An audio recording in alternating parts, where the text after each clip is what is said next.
사람들이 살아가면서 제일 힘든 것이 사람들 간의 관계입니다. 우리가 저 사람을 알면 알수록 저 사람을 더욱더 깊이 알아가야 되는데 사실 우리가 사람을 알면 알수록 그 사람의 마음을 모르는 것이 인간관계라는 것을 우리가 알 수 있습니다. 그래서 우리 속담에도 10길 물속은 알아도 한 길 사람의 마음은 모른다. 그런 속담이 있죠. 우리 신앙생활도 그런 것 같습니다.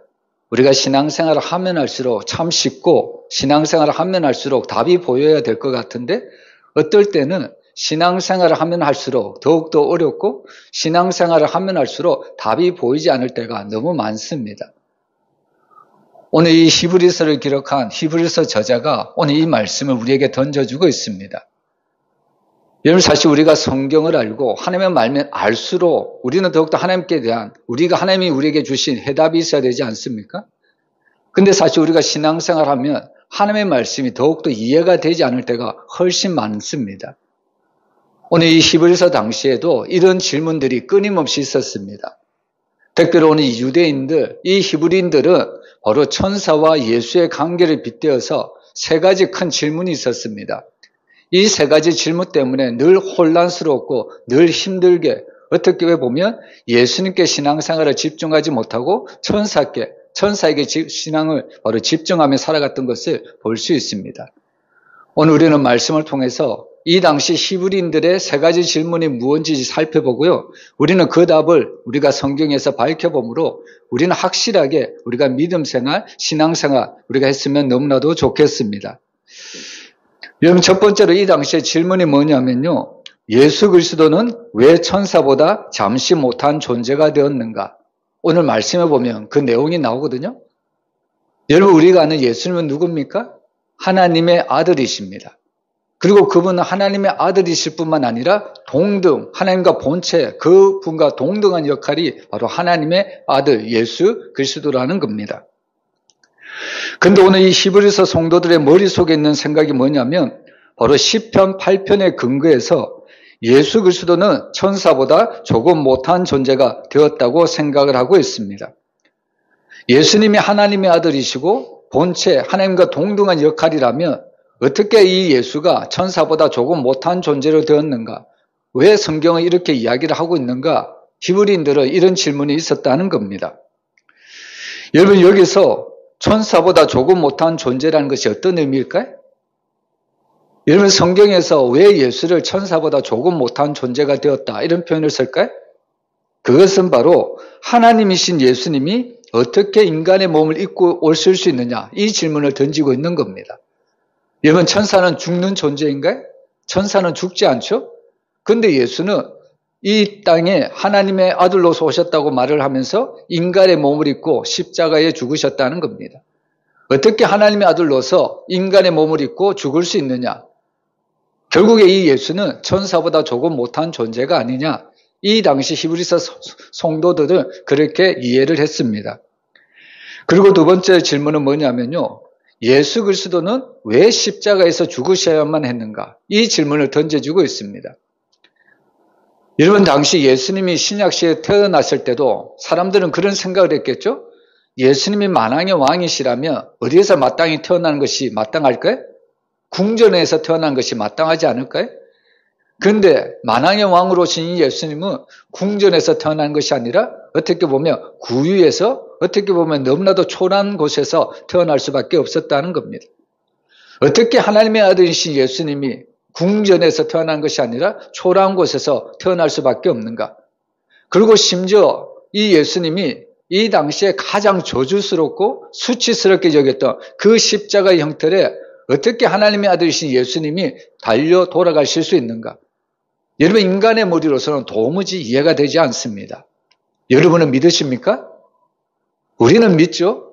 왜냐하면 이미 완성된 성경이 우리에게 주어졌기 때문입니다.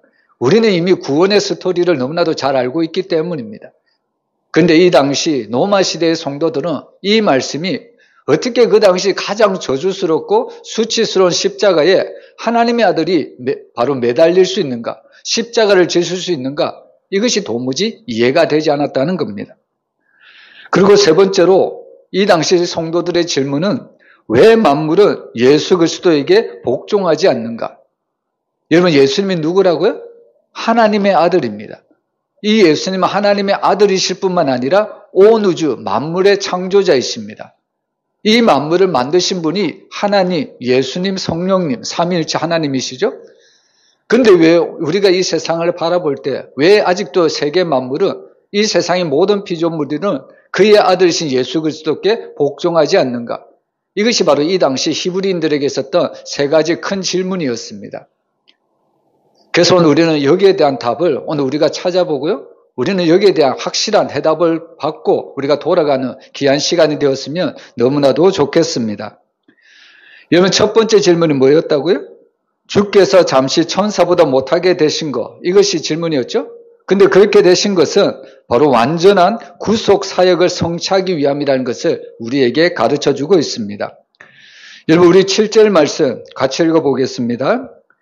그를 잠시 동안 천사보다 못하게 하시며 영광과 존귀로 간을 씌우시며, 여기서 말하는 그는 바로 예수를 이야기하죠. 예수를 잠시 동안 천사보다 못하게 하셨다, 이렇게 이야기를 하고 있습니다. 여러분, 당시 유대인들은 어떻게 죽음을 맞이했던 이 예수가 어떻게 천사보다 높을 수 있는가, 이런 생각을 했다는 겁니다. 이 당시의 천사는 죽지 않는 존재입니다. 어떻게 보면 거룩한 존재라는 거예요. 근데 거기에 비해 이 땅에 오신 예수는 인간의 몸을 입고 죽을 수밖에 없는 존재였다는 겁니다. 그래서 오늘 이 당시 히브리인들은 바로 이 예수를 천사보다 조금 못하게 하셨다. 즉 예수가 인간의 몸을 입고 온 것을 통해서 이 예수는 천사보다 못한 존재로 여겼다는 겁니다. 근데 오늘 이 히브리서 저자는 왜 예수님이 천사보다 잠시 동안 못하게 하셨을까? 그 답변을 오늘 9절에서 이렇게 대답을 합니다. 우리 9절 우리 한번 같이 읽어보겠습니다. 오직 우리가 천사들보다 잠시 동안 못하게 하심을 입은 자 곧 죽음의 고난 받으심으로 말미암아 영광과 존귀로 간을 쓰신 예수를 보니 이를 행하심은 하나님의 은혜로 말미암아 모든 사람을 위하여 죽음을 맛보려 하심이라. 여러분, 여기 보면 왜 예수님이 천사보다 조금 못한 존재로 이 땅에 오셨는가? 왜 인간의 몸을 입고 이 땅에 오셨는가? 그 해답을 분명히 해주죠. 바로 끝에 보면 하나님의 은혜로 말미암아 모든 사람을 위하여 죽음을 맛보려 하심이라.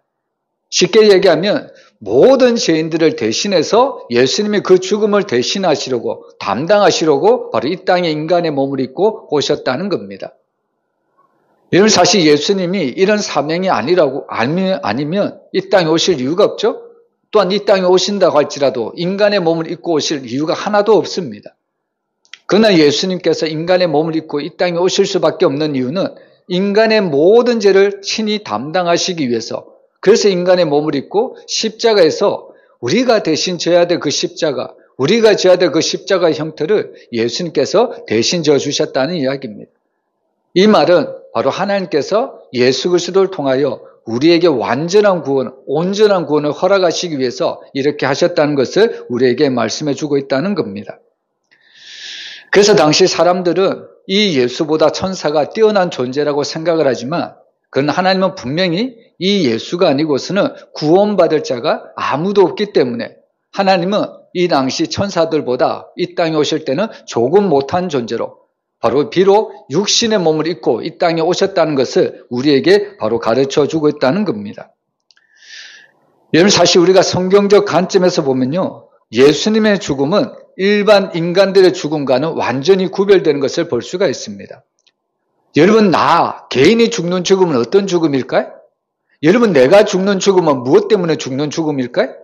나의 죄 때문에 죽는 죽음입니다. 당연히 내가 지은 죄 때문에 형벌을 받아서 죽는 거라는 겁니다. 근데 거기에 비해서 예수님의 죽음은 어떤 죽음일까요? 예수님의 죄 때문에 예수님이 죽는 걸까요? 아닙니다. 여러분, 예수님의 죽음은 모든 인류를 대속하기 위한 거룩한 죽음이라는 것을 우리가 깨달아야 합니다. 그래서 사실 예수님의 죽음을 통하여 우리는 영원한 생명을 얻을 수 있습니다. 여러분, 우리는 예수님이 아니고서는 하나님께로 나아갈 수가 없습니다. 그래서 이 당시 히브리인들은 바로 이 예수가 천사보다 조금 못한 존재를 여겼지만 그러나 오히려 하나님은 인간의 몸을 입고 오신 이 예수를 통하여 모든 사람에게 대속의 은혜를 베풀어 주시려고 하나님이 이렇게 하셨다. 오늘 우리에게 말씀을 통하여 증거하고 있습니다. 그래서 사실 우리가 빌립보서를 보면요, 이 예수님의 존재에 대해서 우리에게 강력하게 이야기를 하죠. 그는 근본 하나님의 본체시나 하나님과 동등됨을 취할 것으로 여기지 아니하시고 오히려 자기를 비어 종의 형체를 가져 사람들과 같이 되었고 사람의 모양으로 나타나셨으며 자기를 낮추시고 죽기까지 복종하셨으니 곧 십자가에 죽으심이라. 바로 이 빌립보서에서 정확하게 우리에게 알려주고 있다는 겁니다. 여러분, 이 당시 히브리인들은 이 예수가 천사보다 조금 못한 존재를 여겼지만 오늘 하나님은 이 말씀을 통해서 오히려 이 예수가 인간의 몸으로 왔기 때문에 우리에게 온전한 구원이 이루어졌다고 약속하고 있습니다. 여러분, 인간으로 오신, 이 육신으로 오신 그 예수님을 날마다 나의 구주로 영접하시기를 주의 이름으로 축원합니다. 그래서 우리는 이 천사보다 예수님이 어떻게 보면 비교할 수 없을 정도로 우리는 예수님을 높여야 된다는 사실입니다. 그리고 두 번째로 예수 그리스도는 왜 십자가에서 죽으셨는가? 여기 보면 예수님은 모든 사람을 위하여 죽으셨다고 이야기를 합니다. 그 말씀의 구절이 9절이죠. 우리 9절 다시 한번 읽어보겠습니다. 오직 우리가 천사들보다 잠시 동안 못하게 하심을 입은 자 곧 죽음의 고난 받으심으로 말미암아 영광과 존귀로 간을 쓰신 예수를 보니 이를 행하심은 하나님의 은혜로 말미암아 모든 사람을 위하여 죽음을 맛보려 하심이라. 아멘. 여러분, 예수님은 누구를 위해서 죽으셨다고요? 9절에 보면 누구를 위해서 죽으셨나요? 모든 사람을 위하여 죽으셨습니다. 그런데 저는 모든 사람을 위해서 죽으셨습니다. 여기에 퀘션 마크를 달았습니다. 여러분, 예수님이 십자가에서 돌아가신 거 모든 사람을 위해서 돌아가셨을까요? 우리가 일반적으로는 우리가 그렇게 이야기할 수가 있지만 정말 우리가 신학적으로 들어가 보고요, 교리적으로 들어가 보면 이 말씀은 우리가 좀 더 깊이 생각해 볼 필요가 있는 말씀입니다.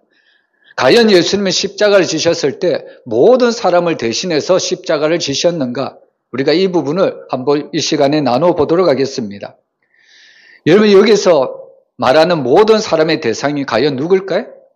우리가 흔히 말하는 세상에 지금 80억이 넘는 인구가 사는데 예수님이 십자가에서 달려 죽으셨을 때 이 세상에, 이 지구에 사는 모든 80억이 넘는 인구들을 위해서 예수님이 십자가에 달리셨을까요?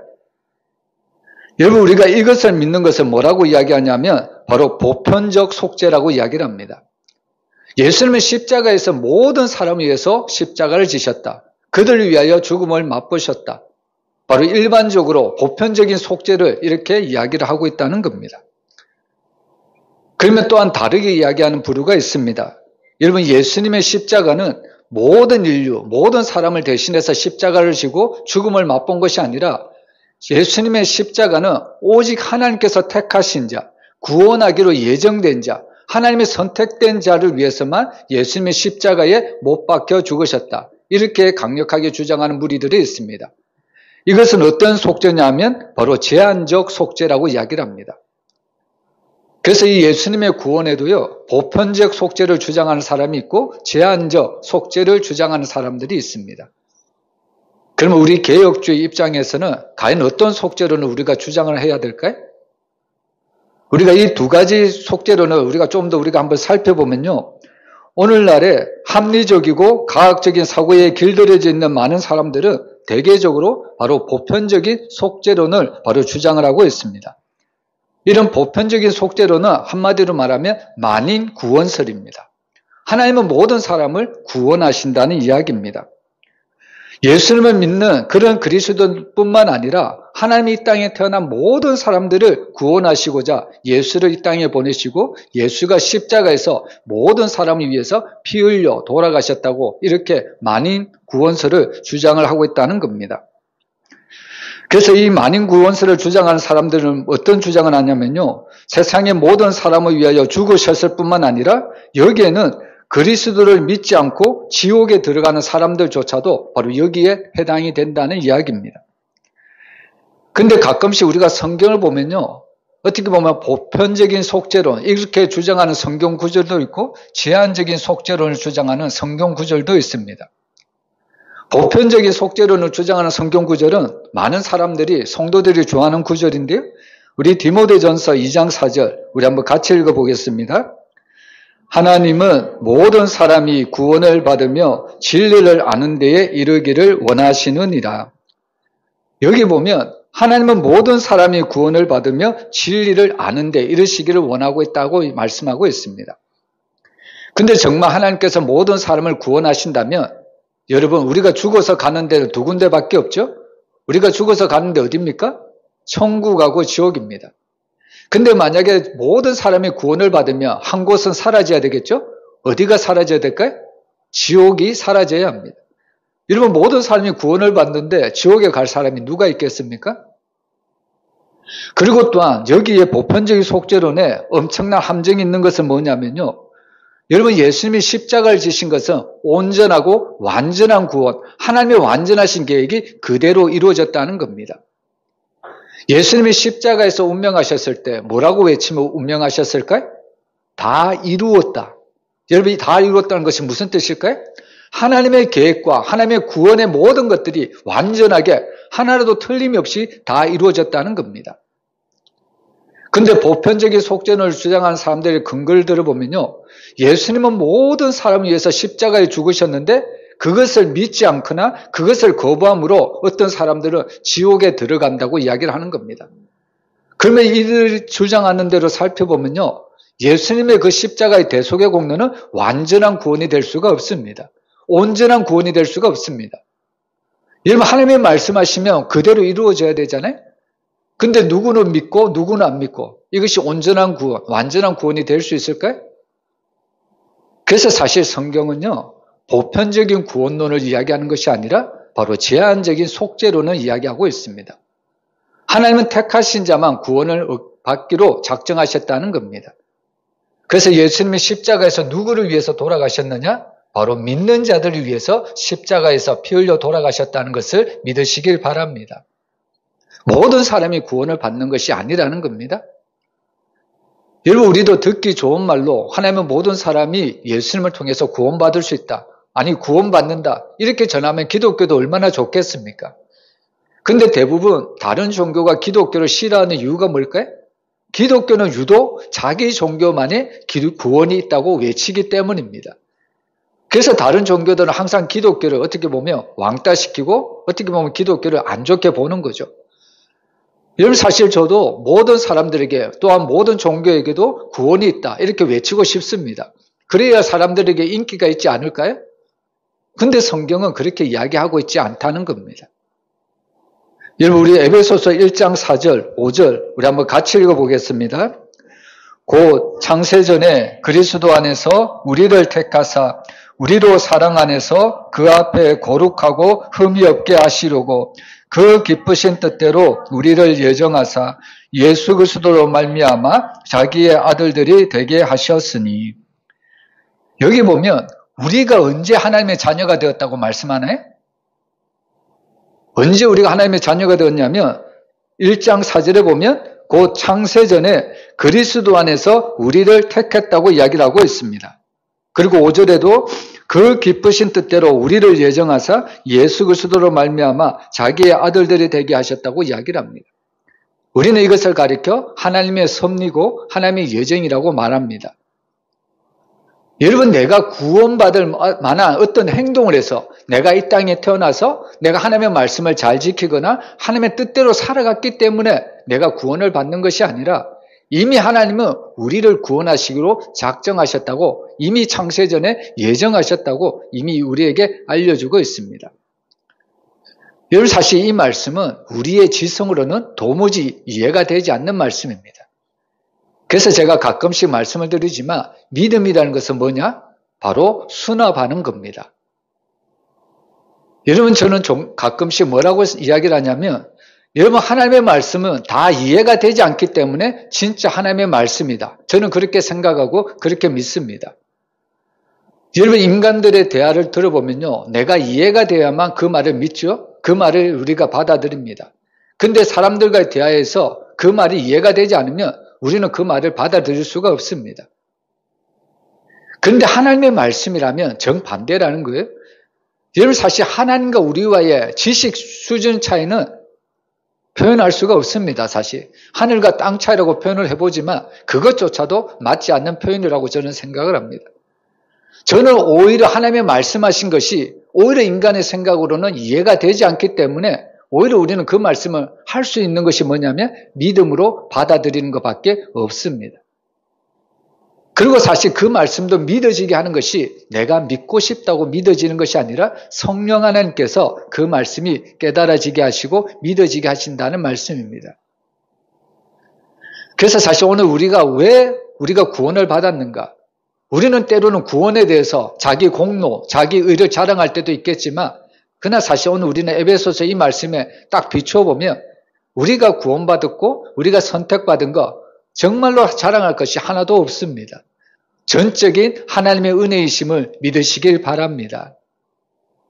그래서 오늘 이 히브리서 당시에 왜 예수님은 십자가에서 죽으셨는가? 근데 그 십자가의 죽음은 만인을 위해서 죽으셨는가? 아니면 택자들을 위해서 죽으셨는가? 여기에 대한 궁금증이 있다는 겁니다. 근데 우리 개혁주의 입장에서는요, 바로 이 예수 그리스도의 십자가는 만인을 위해서 죽은 것이 아니라 오직 하나님의 택하신 자들을 위해서 나 같은 죄, 우리를 구원하시기 위해서 예수님의 십자가를 지셨다고 분명히 성경은 바로 근거를 들어서 우리에게 이야기해 주고 있습니다. 그래서 사실 우리는 이 말씀을 봐도 너무나도 큰 은혜가 되죠. 정말 내가 뭔데, 나 같은 존재가 뭔데 하나님이 예수님까지 보내주셔서 십자가에서 못 박혀 돌아가시게 하셨는가. 우리는 그 사실 하나만 기억하고 받아들이고 믿는다면 우리는 그 예수님을 위해서 날마다 살아갈 수가 있습니다. 여러분 날마다 나를 구원해 주신 그 하나님 앞에 감사하며 살아가기를 주의 이름으로 축복합니다. 그리고 마지막 질문 있죠? 여러분 예수님이 창조주라면 왜 피조물인 만물은 예수 그리스도께 복종하지 않는가? 이것이 여전히 우리에게는 숙제입니다. 여러분 우리는 예수님이 창조주라는 사실을 분명히 알죠? 그러면 하나님이 예수님이 창조주라면 그분이 만드신 모든 만물은 당연히 그분 앞에 경배를 드려야 되고 그분 앞에 모든 것이 꿇어 엎드려야 되는 것이 마땅합니다. 근데 오늘 우리가 보는 세상, 우리가 살아가는 세상은 하나님을 인정치 않습니다. 시편에 보면요. 하나님은 악인을 누구라고 이야기하냐면 그 마음에 하나님이 없다 하는 사람을 악인이라고 이야기를 합니다. 세상에는 죄를 많이 지은 사람을 악인이라고 이야기를 하지만 시편 기자 또 성경에서 말하는 특별한 악인은 누구냐면 하나님이 없다 하는 자. 그 마음에 하나님을 모시지 않는 자. 하나님의 뜻대로 살지 않는 자가 바로 악인이라고 분명히 이야기를 하고 있습니다. 그래서 오늘 왜 만물이 하나님께 예수님께 복종하지 않는가? 그 근거가 될 말씀이 8절 말씀에 나옵니다. 우리 8절 말씀 같이 읽어보겠습니다. 만물을 그 발 아래에 복종하게 하셨느니라 하였으니 만물로 그에게 복종하게 하셨은즉 복종하지 않은 것이 하나도 없어야 하겠으나 지금 우리가 만물이 아주 그에게 복종하고 있는 것을 보지 못하고 여기 보면 히브리서 기자는 이 만물이 아직도 하나님과 그의 아들 예수 그리스도께 복종하는 것을 보지 못했다고 이야기를 합니다. 이것이 여전히 우리에게 풀리지 않는 숙제라는 겁니다. 여러분 사실 우리의 구원이라는 관점에서 봐도요. 여러분 우리의 구원은 바로 이미와 아직 사이에 있다는 것을 우리가 깨달아야 합니다. 여러분 우리는 언제 구원을 받았나요? 여러분 사실 우리의 구원은 예수님의 십자가에서 달리셨을 때 나의 모든 죄를 대신하여 십자가에서 죽으셨을 때 우리는 이미 구원을 받았습니다. 근데 중요한 것은 그때 우리는 이미 구원을 받았지만 아직 우리의 최종적인 구원은 아직이라는 겁니다. 여러분 우리의 최종적인 구원이 언제일까요? 바로 우리는 하나님 나라로 가는 그 날이 바로 최종적인 구원이라는 겁니다. 그래서 항상 성도들의 구원은 이미와 아직 사이에 있다는 것을 잊어서는 안 됩니다. 여러분 오늘 말씀에서 왜 만물이 복종하지 않는가? 이것도 바로 이미와 아직 사이에 있다는 것을 우리가 깨달아야 합니다. 하나님이 이 세상을 모든 만물을 창조하셨습니다. 창조주죠? 그러면 모든 피조물들은 당연히 그 만드신 창조주께 경배를 드려야 되고 찬양을 드려야 되는 것이 마땅합니다. 근데 문제는 뭘까요? 여전히 이 땅에는 공중 권세 잡은 자가 있습니다. 누굽니까? 사단의 권세가 있다는 겁니다. 하나님께서는 이 모든 만물을 창조하셨건만 그 하나님의 뜻에 통치에 거부하는 자들이 나왔는데 바로 사단이라는 존재입니다. 이 사단이 공중 권세 잡은 자로서 여전히 하나님의 뜻에 부합되는 것이 아니라 거부하고, 성경은 이것을 오히려 반역이라고 이야기를 하죠. 늘 하나님의 뜻에 거스르는 행동을 합니다.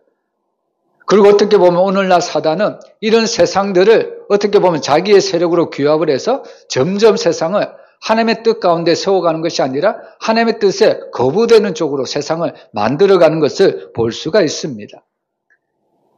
그래서 오늘 우리는 바로 아직도 여전히 이 세상에는 바로 사단의 공중권세 잡은 자가 있기 때문에 그 만물이 마땅히 하나님 앞에 영광과 찬송을 드려야 되는 것이 마땅함에도 불구하고 여전히 그 하나님의 통치를 거부하는 그 하나님의 그것에 바로 대항하는 악한 세력들이 있다는 것을 우리에게 가르쳐주고 있습니다. 여러분, 우리는 이것을 통해서 무엇을 할 수 있냐면요, 정말 우리는 주님 다시 오실 때까지 이 세상은 영적 전쟁터라는 것을 한순간도 잊어서는 안 됩니다. 사실 우리가 살아가는 삶의 모든 전쟁터도 정말 현실적인 전쟁터인 것을 우리가 깨달을 수 있습니다. 여러분, 얼마 전에 한국 사람이 그 미국에 가서 비자 때문에 엄청난 고통을 당했잖아요. 근데 그 비자 문제를 미국에서 잘 해결해 줄 줄 알았는데 오히려 이제는 어떤 비자를 만들어냈는데 이 비자를 받으려면 어마어마한 돈을 낸 사람만 이 비자를 준다고 합니다. 이 비자를 받을 수 있는 가격을 보니까 억 단위가 넘어가더라고요. 이런 비자를 받아야만 미국에 가서 일도 하고 체류도 하고 뭐 영주권, 시민권을 얻을 수 있다고 하는데, 근데 억 단위를 넘어 있어야만 이 비자를 가질 수 있다고 이야기를 합니다. 여러분, 이처럼 세상은 영적 전쟁터인 것도 마찬가지로 이 땅을 살아가는 모든 사람들은 현실적인 전쟁터라는 것을 우리가 한순간도 잊어서는 안 됩니다. 그래서 사실 주님 다시 오시는 그날까지 날마다 공중권세 잡은 자가 믿는 그리스도인들을 핍박하고 넘어뜨리려고 한다는 사실입니다. 그래서 성경을 보면 하나님은 어떻게 말씀하시냐면 할 수만 있으면 택하신 자들도 미혹해 한다고 이야기를 합니다. 그만큼 사단은 믿는 자들을 넘어뜨리려고 정말 우는 사자같이 두루다니며 삼킬 자를 찾고 있다는 말씀입니다. 여러분, 우리가 이 계시록을 보면요, 결국 이 싸움이 누구와의 싸움인가? 바로 이 싸움은 바로 사단과의 믿는 그리스도인과의 싸움입니다. 그리고 이 싸움은 궁극적으로 사단과 예수 그리스도의 싸움이라는 겁니다. 근데 중요한 것은 창세기 3장 15절에 나오죠. 예수님, 즉 여자의 호순으로 오실 분은 이 사단의 이 머리를 밟아서 상하겠다고 이야기를 합니다. 최종적으로 어떻게 보면 이 사단의 머리를 결정적으로 상하겠다는 겁니다. 근데 이 사단의 권력이, 사단의 권세가 얼마나 큰지, 여러분, 이 사단의 머리가 밟혔음에도 불구하고 여전히 이 땅에는 사단의 꼬리만 움직이는데도 불구하고 사람들이 꼼짝 못하는 것을 볼 수 있습니다. 여러분, 예수님의 십자가는 완전한 승리입니다.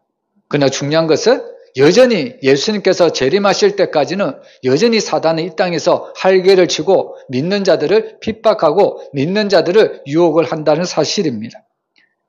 그래서 이 땅을 보면요, 이 땅을 만들어진 모든 만물들이 하나님을 찬양하고 하나님을 경배하는 것이 마땅함에도 불구하고 여전히 이런 사단의 그런 수단에 속아서 예수님을 거부하고 하나님을 대적하는 악한 무리들이 너무나도 많이 있다는 겁니다. 그러나 우리는 비록 이럴지라도 우리는 세상에서 일어날 이런 어떻게 보면 정의롭지 못한 일을 본다고 할지라도 우리는 여기서 속아 넘어가서는 안 됩니다. 지금 우리가 사는 세상은 비록 이런 일이 일어난다고 할지라도 예수님이 재림하시며 마지막 때가 되면 마지막 그 예수님께서 손에 철장을 가지고 완전히 사단과 그의 권세와 세상 나라를 완전히 쳐 부실 것이라는 사실입니다. 우리가 계시록에 보면 마지막 날에 정말 이 땅에 있는 모든 세상의 나라가 어떻게 되냐면 무너졌도다, 무너졌도다. 2번씩이나 반복해서 계시록에서 말씀합니다. 이것은 무엇을 얘기하냐면요, 하나님께서 마지막 날에는 결국 세상을 따라가는 모든 세상의 나라들을 철저히 완전하게 심판하실 것을 말씀하는 내용입니다. 그래서 우리는 이 땅을 살아갈 때 늘 누구의 통치를 받아야 되냐면 하나님과 그의 아들 예수 그리스도의 통치를 받으며 살아가야 합니다. 그래서 시편 2편 12절에는 이렇게 이야기를 합니다. 우리 한번 같이 읽어보겠습니다. 그의 아들에게 입맞추라. 그렇지 아니하면 진노하심으로 너희가 길에서 망하리니 그의 진노가 급하심이라. 여호와께 피하는 모든 사람은 다 복이 있도다.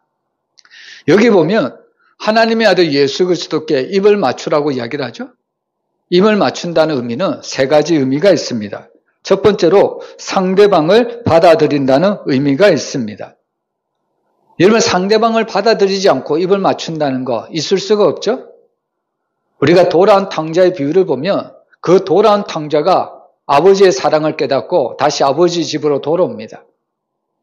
여러분, 아버지의 집으로 돌아왔을 때 이 탕자를 아버지가 어떻게 할까요? 여러분, 사실 이 아버지는 이 탕자를 마치 죄인처럼 여기는 것이 마땅합니다.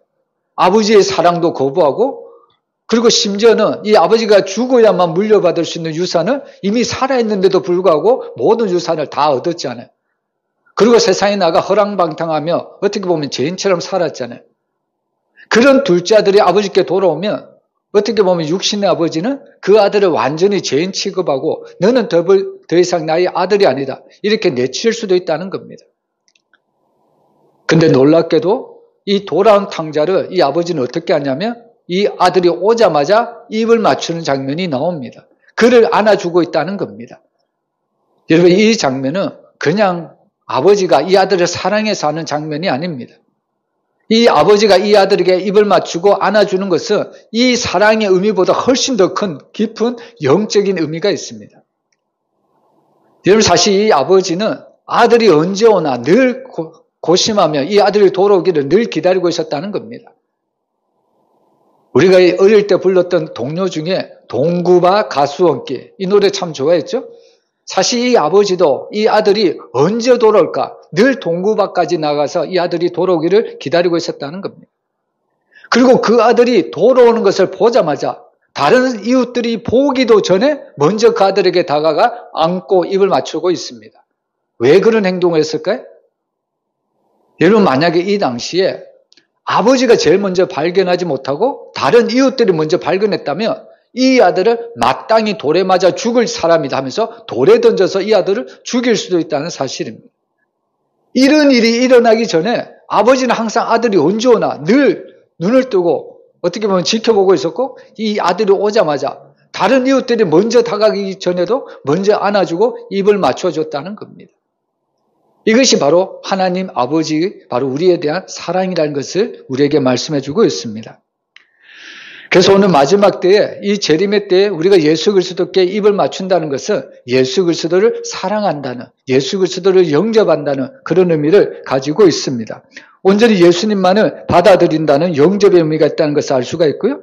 두 번째로 입맞춤은 사랑의 표시라는 것을 알 수가 있습니다. 우리가 성경을 보면 막달라 마리아는 여인이 나옵니다. 근데 그 막달라 마리아가 예수님께 나와 정말 자신의 눈물로, 자신의 머리털로 예수님의 발을 닦는 장면이 나옵니다. 여러분, 사람의 생각으로서는 도무지 그런 행동을 할 수가 없죠.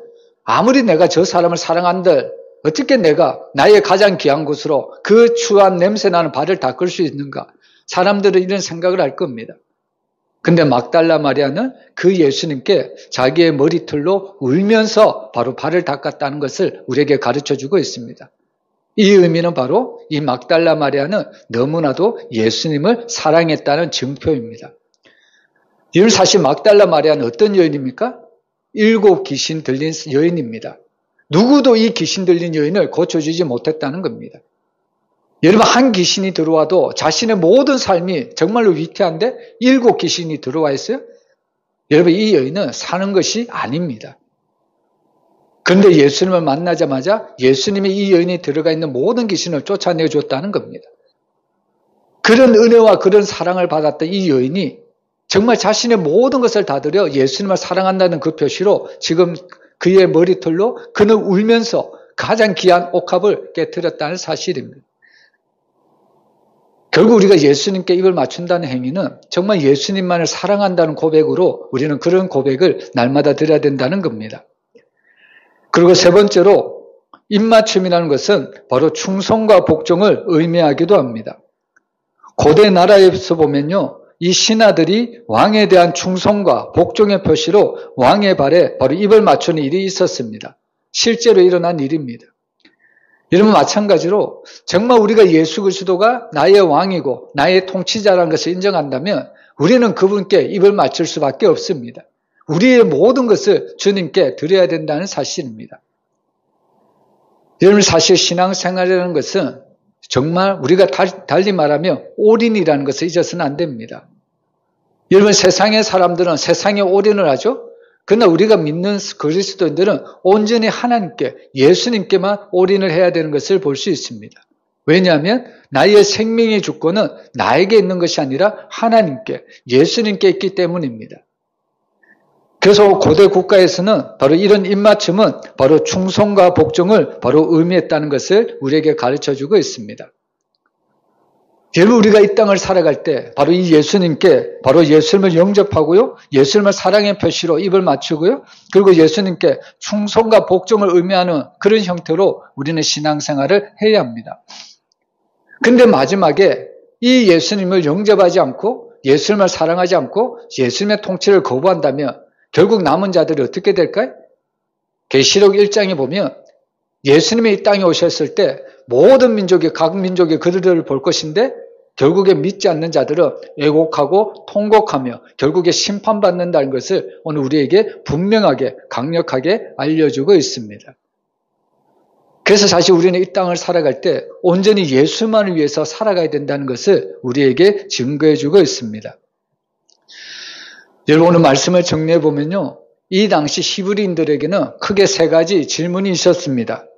왜 주님께서 잠시 천사보다 못하게 되셨는가? 사람들 입장에 보면은 그런 생각을 할 수도 있겠죠?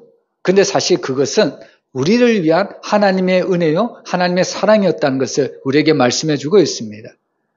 예수님이 육신을 입고 이 땅에 오지 않았다면 우리는 구원을 받을 수 없었다는 겁니다. 그리고 두 번째로 히브리인들이 왜 예수님은 그 당시 가장 수치스럽고 모욕스러운 그런 십자가를 지셔야만 했는가? 근데 우리는 그 사건을 통해서 예수님이 내 대신 그 죄를 모든 것을 담당하기 위해서 십자가를 지셨다는 그 장면을 우리가 받아들일 때 우리는 하나님의 은혜를 찬양할 수밖에 없다는 겁니다. 그리고 세 번째로 여전히 세상은 하나님의 뜻과 예수 그리스도의 뜻에, 예수 그리스도의 통치에 불복하고 살아가지만 그러나 마지막 날에는 모든 피조물들이 결국 하나님의 통치, 예수 그리스도의 통치에 굴복할 수밖에 없다는 것을 우리에게 가르쳐주고 있습니다. 그래서 사실 신앙생활이라는 것은요, 날마다 우리가 하나님만 바라보고 예수만 바라보고 예수님의 인도하신 대로 걸어가는 삶이 바로 신앙의 삶입니다. 이러면 때로는 내 생각이 있을 수도 있고 내가 원하는 길이 있을 수도 있죠. 그러나 잠언서 말씀을 보면 여러분, 내 생각과 내 계획은 결국 망할 수밖에 없다고 이야기를 합니다.